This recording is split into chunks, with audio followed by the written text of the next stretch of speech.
Hello all you beautiful singer-songwriters in Ableton Live out there.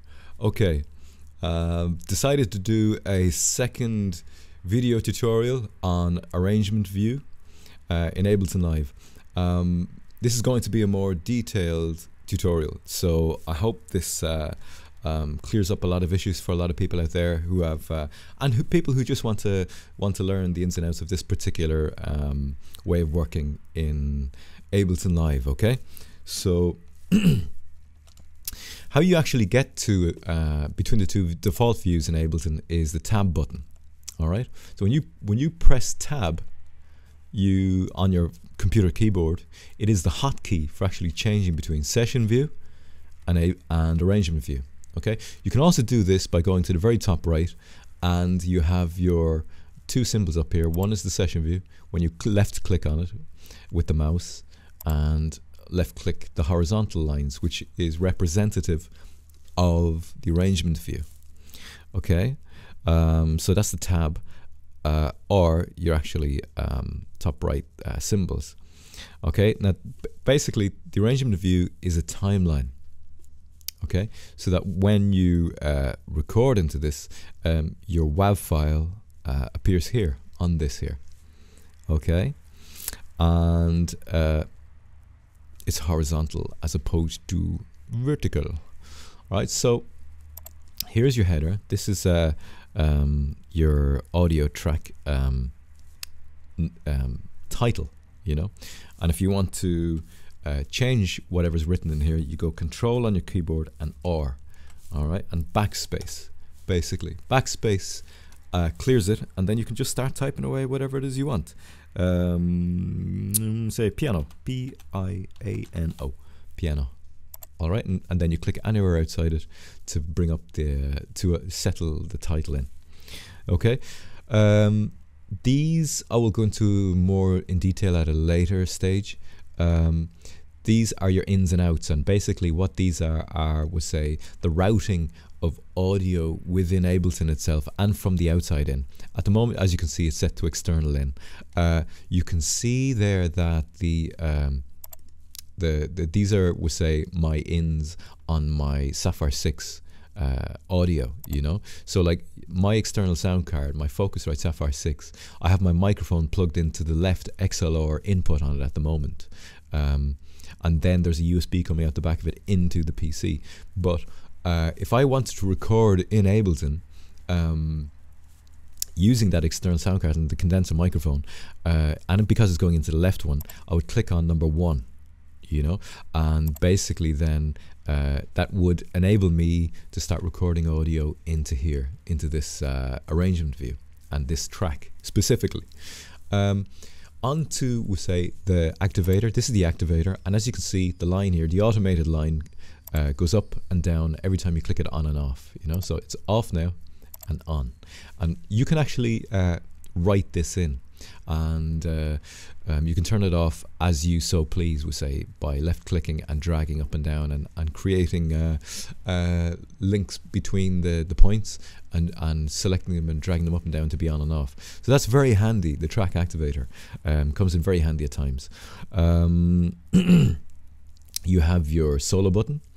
So if you just want to listen to one track within your entire session at that moment in time, you'd press the solo button like that. Okay, and also in order to record in Ableton or on your track in your session in arrangement view, you have to click on the arm. You have to arm the track basically, and then you would click on this up here, the global record button, which is that. And as you can hear, I'll just stop that there. As you can hear, and it did actually, start recording there. So I'll Control Z, just go backspace or to take that out. So you have to actually, I have it set to count in 1 bar with 4 beats before, see there, count in preferences, down along to record, warp and launch. I have it set to count in 1 bar, and you can put in 2 and 4 bars.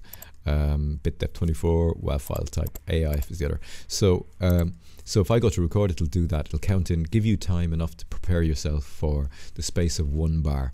Okay. So that's the record button and the arm button. They're both called the same thing, really. And the ins and outs. And this is the volume fader. And you go down like that. Obviously, you drag the mouse down, you bring the volume down. And these are decibels and back up and point units of decibels, tenths and hundredths, is it hundredths? Of decibels, okay? And I think it's decibels anyway, or is it just a default unit? I think it's decibels though. It is decibels, I think, yeah. It is. And you go upwards, it increases the volume, okay? Decrease. And if you want to return to 0 at any point with most all of the parameters in Ableton, you click the backspace button at the top right of your keyboard and it'll bring it back to 0, okay? That's a handy little thing to know about. Hang on a second there. My list just fell to the floor of what I'm reading from. So you also have your pan button there. So say you want the piano to be more on the left side of your headphones or your speakers, to create more stereo space in the mix. You know, like, I mean, if you're at a concert and you're listening to a band on stage, the piano is not going to be in the middle, on the left and on the right at the same time, you know, so it'll be slightly more to the left. So, you know, this is how we hear as human beings and how we perceive and where things are in real space. So you go to kind of replicate that in audio mixing and editing. So you can go left, you go right. I must also say that for volume and pan, if you hold down the control button on your keyboard in your PC or Mac, you basically make it more gradual, your increments, and slower as you move your mouse up and down on the mouse pad, on the table or whatever, you know. It's much slower to get your next unit, which it's just to be more precise. You know, I take my finger off the control button, watch, see, up and down much more quickly. So, and again, backspace on your keyboard will bring you back to 0. Or, as you can see here, there's a little triangle. That is the reset button. And anytime you see that, basically the parameter that you're working with can be reset back to 0 by pressing left clicking with the mouse on that. See, it went back to 0 straight away. Next we have our sends. All right, the sends are for putting an external instrument on them, so that you send the signal from your track, you send it from the send to that send, or from your track to that send, and then I'm not sure of this, but I think it goes back to your track and then out to the master. Or yeah, I think it does, of course it does, has to, and then that signal then goes to the master. So the sends are, I don't usually work in the sends here, you know. I don't work in the sends in this, even though they're nice numerical gradual increments. Again, I'll push backspace to go back to 0. What I usually do is I hit the tab button and I work on the sends over here like this, because there's a lot more like a mixing desk, you know. So I have left clicked and I'm holding the left click on my mouse as I turn that dial in Ableton. Same for all the dials in Ableton. You left click and hold your mouse. Same as on a laptop, you left click and hold the sensor below the cursor sensor mouse thing, you know, on your laptop, and you drag like that. And if you want to go back to 0 again, you just backspace and it'll bring you straight back. So that's how I work on the sends there. On sends, I would have to, you see the default sends in Ableton have a reverb and a delay on them. I would put my own reverb and delay on it, and I would, you know, do it accordingly. On the sends, you usually put it up to 100%, the dry wet knob, 100%, because then you can actually control how much of that you dial back in on your sends. Okay, so that's what that is. I should really go into that later at a much more detailed way. Say you want to add a track to your session, so you right click in any of your empty space there, right click, and you can insert the audio or MIDI track or a return track. Okay, you also have hotkeys right there for doing that, but I just right click and insert the track, and I insert a MIDI track because I want to explain to you that when you insert a MIDI track, there's nothing on it. There's no instrument in that yet. So you would drag your instrument. When you drag an instrument down onto your MIDI track, you then begin to get the parameters, which are also on audio, you know. You get your volume, your panning, and your sends here as well. Same as over here, you know, there's nothing there at the moment, but they would appear once you drag an instrument into the MIDI. Okay, so what do I want to say about that again? There's something else. Yeah, that's it. Anything that you work on with, say in the piano here, right? I have a mastering plugin suite, Ozone 5, on that audio track there, because this is my default template. You can actually set a default template in your preferences, you know. Audio, where is it? Let me see. Look, feel, blah, blah, blah, blah, blah, blah, file folder, save current set as default, and you would just go click save, and whatever you have going on here, even the settings within your particular plugin, will get saved as your default template. All right. Again, I'll say that again at a later date solely for that, but this is all information that you can use. Okay. And the reason I do that is I'd like to do a little bit of mastering after on the day after I've done a little bit of mixing.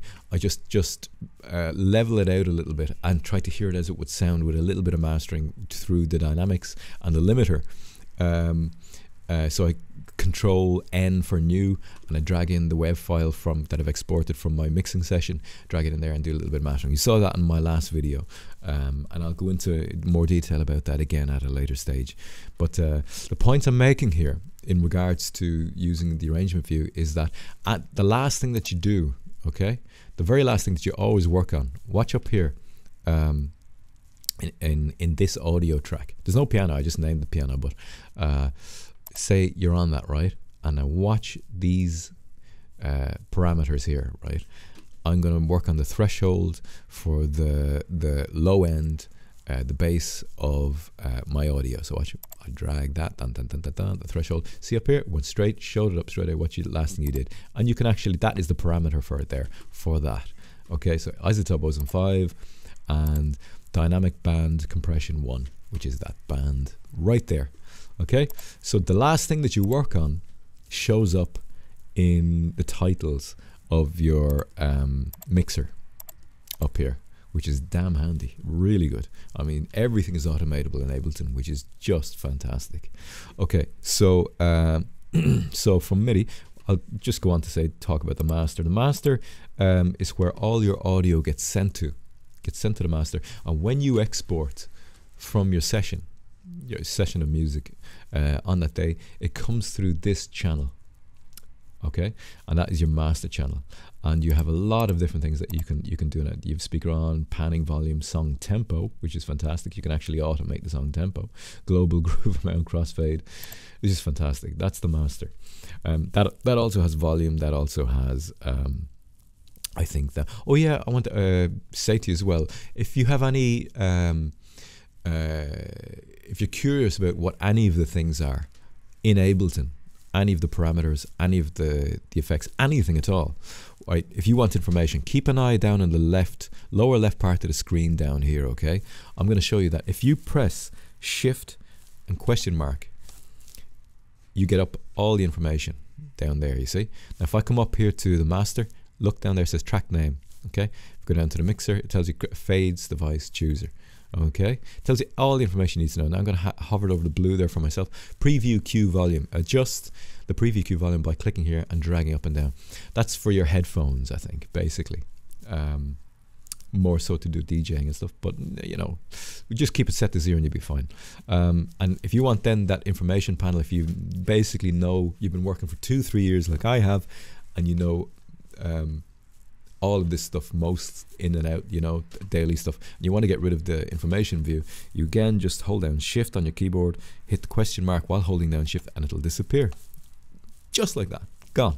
Okay, these little buttons here, they show and hide things that go on up here. So say that is the ins and outs, like I was telling you earlier. You click it, they're gone. You see, they disappear. Back again, you hold it on.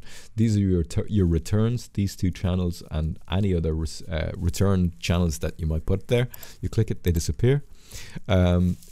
Excuse me. That's your mixer. I think that's that there. So we're going to click that and just see, which is that? No, that's here. Your mixer. Your mix part just disappears when you click that.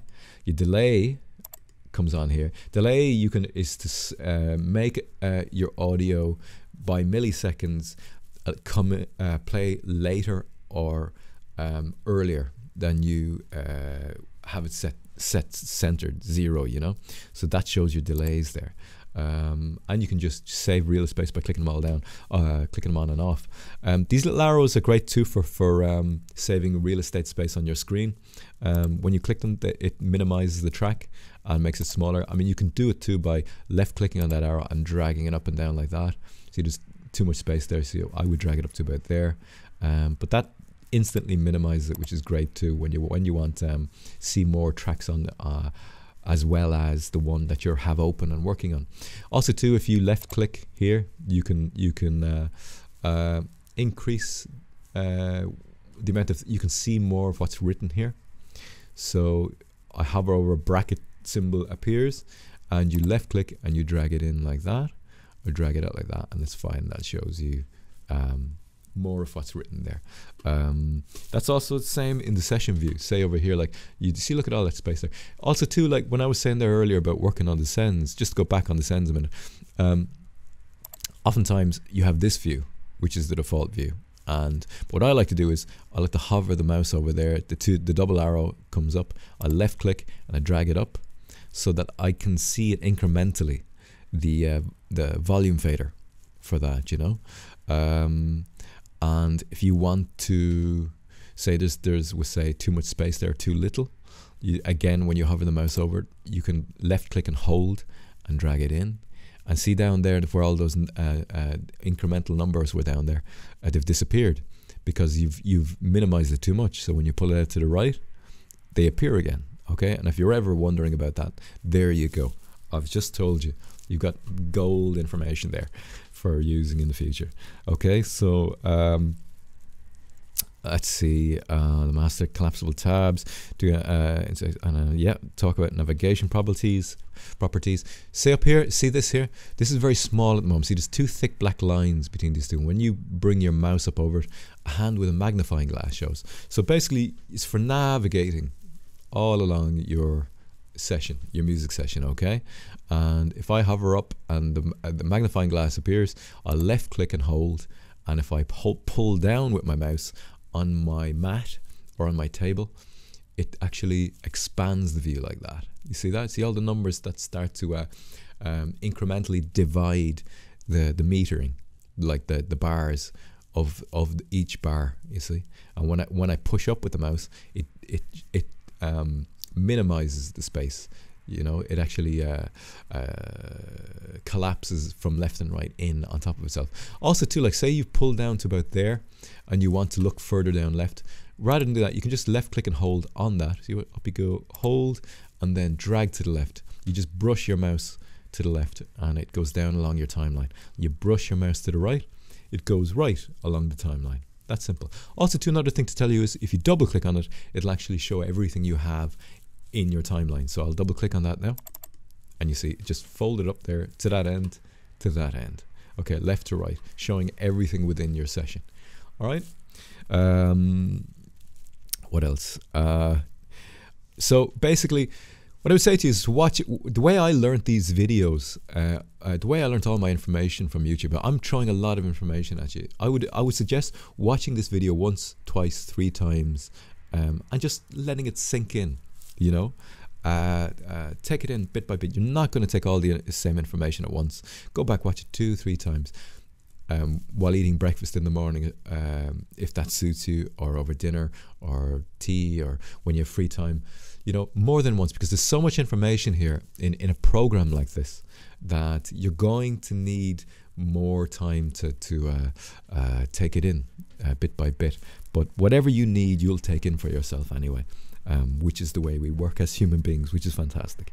Talk about navigation properties, click, play, zoom, right? Okay, scrub area, click and play. Yeah. So if I go up here with my mouse and hover over this little section here, see it disappears up to that again into the magnifying glass. But this section here, a speaker appears, and you can actually play your music from any place along the timeline. So if I go here, it'll play from there. If I play from here, it'll play from there. I like to hit the space bar before I do, because it takes time for it to play off. So if I go play from there, I hit the space bar, play from there, hit space bar. You know, you could just left click and it'll play from those, but a little arrow appears and then it'll play from there. And if you've a lot of going on there, it can slow your computer down a bit. It might be a bit slower doing that. So I usually hit the space bar first. Another thing to tell you is that if you left click anywhere in your track timeline, it'll play from there. You know, click there, it'll play from there. Hit spacebar. Spacebar stops it. Click from there, spacebar on your keyboard, and it'll play. All right. But so every time I play that, it'll play from there. Stop. It'll play from there. Stop. If you want to completely go back to the start again from day one, from the very start, which you will do in many times, you would double click that. But to say about this here is that if you're playing from that playhead there and it's playing on, and you pause it there, okay, and you want to continue playing from that particular point, what you do is you hold down the shift button on your computer's keyboard, hold down the shift button, and then press the space bar. Okay, press space bar, and now it's playing. And you press space bar again, play, press space bar again, and I'm holding down the shift button with my little finger the whole time, and using my index finger, my pointy finger, to actually keep playing. You know, it's like playing an instrument. Okay, you get a little bit dexterous using your hand for hotkeys after a while. So give yourself time and be patient with yourself, and you'll adapt to it sooner rather than later. Okay, patience is everything, and patience can be learned. It's not a static thing. It's something you can develop. Everybody can. Okay, it's just being patient with yourself to be patient to learn patience. Okay, so click button. Yep. Okay, so we go up then to the loop indicator, and this thing basically you can set it to any length. Oh yeah, what I also want to say as well about, say, playing from anywhere. If you want to get more sensitive to a point in where you want to play from, if you hold control and then the number 4 like that, it'll actually take away all the metering, all the bars that it'll play from, and you can actually click anywhere like that, free for all, free space, click anywhere and it'll play there. Okay, and you can play from there. It won't actually adjust to any of these bars. Okay, I hold down control and press 4 again, and we bring them back again. Another way to do this on the fly is to actually hold down the Alt button on your keyboard, and you can do the same thing while those bars are up there. Okay, like that. You can just play from anywhere. Okay, very handy. Hotkeys again, fantastic. All right, and so back up to talk about the loop indicator. The loop indicator can be made to be any length. Okay, anywhere at all. And the idea of this is that if you right click with your mouse up there, you go up to that and hit loop, and you press play, it'll play, and it will go back around to the start and keep playing. So that's very handy if you are mastering a particular piece of audio, or in the mixing session, if you're adjusting and you want to hear, we say, the loudest part of the mix, and you're using a compressor on your voice or any instrument down there, you would actually you'd put that over the loudest part, and it would help. There's many different uses for that, but unless but like you can play outside of that as well. But do be aware that when it plays and you have loop set and that's gone inside the loop, it'll actually, when it hits the end, it'll come back around to the start again. Okay, so to turn that off, you just go up again, right click, and turn off loop. All right. Okay. So what was the other thing I wanted to talk about? They're the things I use. You have things like play in from here and the play out from there, and that is the loop. You can set the bars again up here. You have your metronome in there, the count in, all of that. I want to talk about so many things about this program in the future. Like I want to talk about how to use key mapping, how to use MIDI mapping, and go into depth. I want to go into a lot more in depth on reverb. Okay, we're going to have a great time talking about reverb. Reverb is fantastic, and I'm going to articulate how I know how about reverb and get you to understand what that is about and how that is implemented in your mix, and why you would, what the purpose of it is in relation to the real world and how sound and music is played in the real world. Okay, because you're replicating it all here inside in Ableton Live in your digital audio workstation. So that about wraps up this video for now.